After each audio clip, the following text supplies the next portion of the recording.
ಅದು ಶಾಹಿನ್ ಅಫ್ರಿದಿ, ಅಭಿಷೇಕ್ ಶರ್ಮಾ. ಇನ್ನೊಂದ್ ಕಡೆ ಇದೆ ಗಿಲ್ಲು ಮತ್ತು ಹ್ಯಾರಿಸ್ ರೂಫ್ ಅಂತ. First innings first ball Shaheen ಅಫ್ರಿದಿಗೆ ಕೊಡ್ತಾ ಇರ್ತೀನಿ, ಹೋಗಿ ಬಾಲ್ ಎತ್ಕೊಂಡ್ ಬಾ ಅಂತ ರೇಂಜ್ ಅಲ್ಲಿ ಇತ್ತವ್ರೆ. ಫಸ್ಟ್ ಬಾಲ್ ಸಿಕ್ಸ್ ಹಾಕ್ಬಿಟ್ಟು ಶಾಹಿನ್ ಅಫ್ರಿದಿ ನಾನೇ ನಂಬರ್ 1 ಬಾಲರು, ನಾನೇ ನಂಬರ್ 1, ನಾನು ಇಂಡಿಯಾದ ಇನ್ನಿಗುರು ಈ ಕಿಕ್ ಕಳಿಸ್ತಾ ಇರ್ತೀವಿ, ಹೋಗಿ ಬಾಲ್ ಹಾಕೊಂಡು ಬಂದ್ಬಿಡಿ. ಎಸ್ಪೆಷಲಿ ಬಾಲಿಂಗ್ ಅಂತೂ ಕಡಿಯೋದೇ ಇಲ್ಲ, ಕೊಡ್ತಾ ಇರ್ತೀವಿ ಇಷ್ಟ ಅಂತ ಹೇಳ್ಬೇಕು ಅಷ್ಟೇ.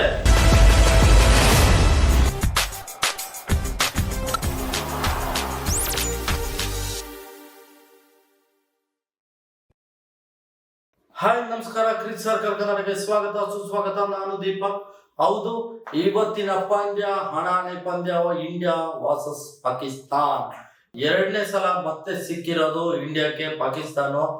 ಹೌದು, ಈ ಏಷ್ಯಾ ಕಪ್ ನ ಟೈಮ್ ಟೇಬಲ್ ಕೂಡ ಸ್ವಲ್ಪ ಮಟ್ಟಿಗೆ ಚೇಂಜ್ ಆಗಿದೆ.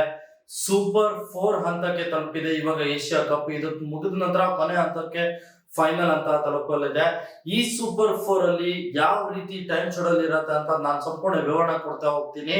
ಸೂಪರ್ 4 ಅಲ್ಲಿ 4 ತಂಡ ಇವಾಗ ಸ್ಥಾನವನ್ನು ಪಡ್ಕೊಂಡಿದೆ. ಆ 4 ತಂಡ ಅಲ್ಲಿ ಇಂಡಿಯಾ, ಪಾಕಿಸ್ತಾನ್, ಶ್ರೀಲಂಕಾ, ಬಾಂಗ್ಲಾದೇಶ್.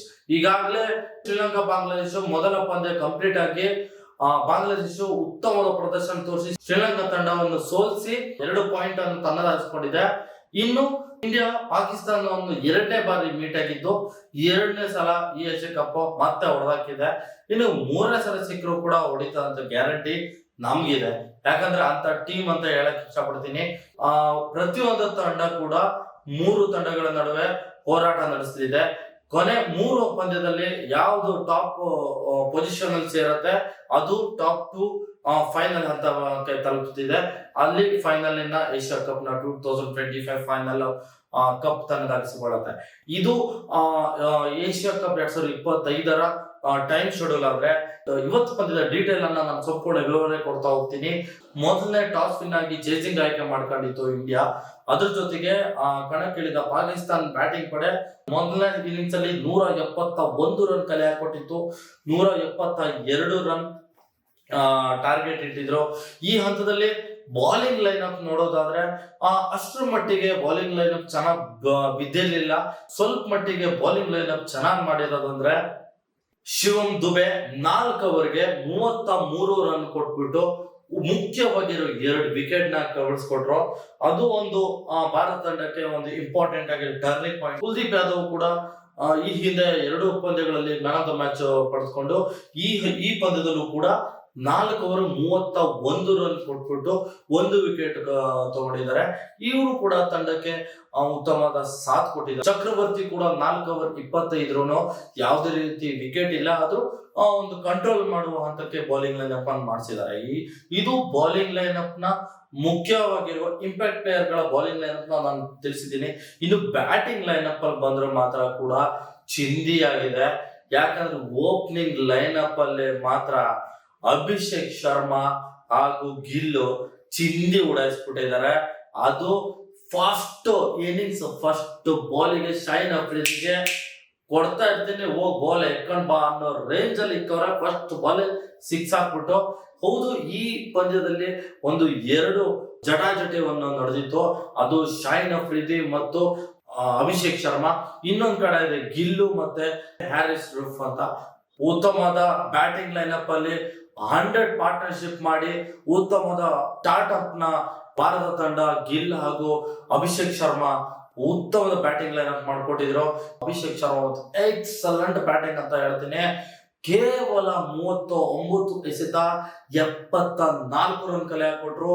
ಅವ್ರ ಕೋಟಾದಲ್ಲಿ ಇತ್ತು 5 6 4 4 ಸೇರಿತ್ತು. ಗಿಲ್ ಕೂಡ ಉತ್ತಮವಾದ ಬ್ಯಾಟಿಂಗ್ ಲೈನ್ ಅಪ್ ನ ಆಡಿಸ್ಕೊಂಡು 28 ಕೇವಲ 28 ಎಸೆತ 47 ರನ್ ಕಲೆ ಹಾಕೊಟ್ರು. ಅವ್ರ ಕೋಟಾದಲ್ಲಿತ್ತು ಉತ್ತಮವಾದ 8 4 ಇತ್ತು.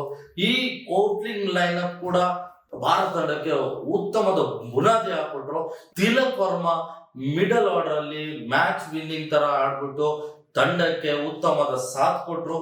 ತಿಲಕ್ ವರ್ಮಾ ಕೋಟಾದಲ್ಲಿ ಬಂದಿತ್ತು 19 ಎಸೆತ 30 ರನ್, 2 4 2 6 ಇತ್ತು. ಅದು ಶಾಹಿನ್ ಅಫ್ರಿದಿಗೆ. ಹೌದು, ಶಾಹಿನ್ ಅಫ್ರಿದಿ ನಾನೇ ನಂಬರ್ 1 ಬಾಲರು, ನಾನೇ ನಂಬರ್ 1, ನಾನು ಇಂಡಿಯಾದ ಹುನ್ನಿಗುರು. ಇಕ್ಕಿಕ್ ಕಳಿಸ್ತಾ ಇರ್ತೀವಿ, ಬಾಲ್ ಹಾಕೊಂಡು ಬಂದ್ಬಿಡಿ. ಇನ್ನು ಇದಕ್ಕೆ ಕೊಂಚ ಪ್ರಮಾಣದಲ್ಲಿ ಸಾಥ್ ಕೊಟ್ಟಿದ್ದು ಸಂಜು ಸ್ಯಾಮ್ಸನ್, ಹಾರ್ದಿಕ್ ಪಾಂಡ್ಯ ಕೊನೆ ಫಿನಿಶಿಂಗ್ ಶಾಟ್ ಮುಗಿಸ್ಕೊಟ್ಟು ಫೈನಲಿ ಭಾರತ 18 ಎಸೆತದಲ್ಲಿ 174 ರನ್ ಹೊಡೆದು 4 ವಿಕೆಟ್ ಕಳ್ಕೊಂಡು ಭರ್ಜರಿ 6 ವಿಕೆಟ್ಗಳ ಭರ್ಜರಿ ಗೆಲುವು ಸಾಧಿಸಿದೆ. ಮತ್ತೊಮ್ಮೆ 2ನೇ ಬಾರಿ ಪಾಕಿಸ್ತಾನ ತಂಡನ ಹೊಡೆದ್ಬಿಟ್ಟು ಮನೆ ಕಳಿಸಿದೆ. ಇನ್ನು ಮತ್ತೆ ಪಾಕಿಸ್ತಾನ ಸಿಗ್ಬೇಕಂದ್ರೆ ಫೈನಲ್ ಅಲ್ಲಿ ಸಿಗ್ಬೇಕಾಗತ್ತೆ. ಫೈನಲ್ ಅಲ್ಲಿ ಸಿಕ್ಕರು ಕೂಡ ಭಾರತ ತಂಡ ಹೊಡೆದು ಮನೆ ಕಳಿಸ್ತಾರೆ. ಇದಂತೂ ಖಂಡಿತ ಕಟ್ಟಿಟ್ಟ ಬುದ್ಧಿ. ಇದು ಇಂಡಿಯಾ ಪಾಕಿಸ್ತಾನ ಸಂಪೂರ್ಣ ವಿವರ ಹಾಗೂ ಏಷ್ಯಾ ಕಪ್ ನ ವಿವರ. ಇನ್ನು ಮಗದಷ್ಟು ಮಾಹಿತಿನ ಸಂಪೂರ್ಣ ಕೊಡ್ತಾ ಹೋಗ್ತೀನಿ. ನನ್ನ ಕ್ರಿಕೆಟ್ ಸರ್ಕಲ್ ಕನ್ನಡನ ಫಾಲೋ ಮಾಡ್ತಾ ಇರಿ, ಸಬ್ಸ್ಕ್ರೈಬ್ ಮಾಡಿ. ಹಾಗೆ ಇನ್ಸ್ಟಾಗ್ರಾಮ್, ಫೇಸ್ಬುಕ್, ಯೂಟ್ಯೂಬ್ ನಲ್ಲೂ ನಾನು ಲಭ್ಯವಿದ್ದೀನಿ.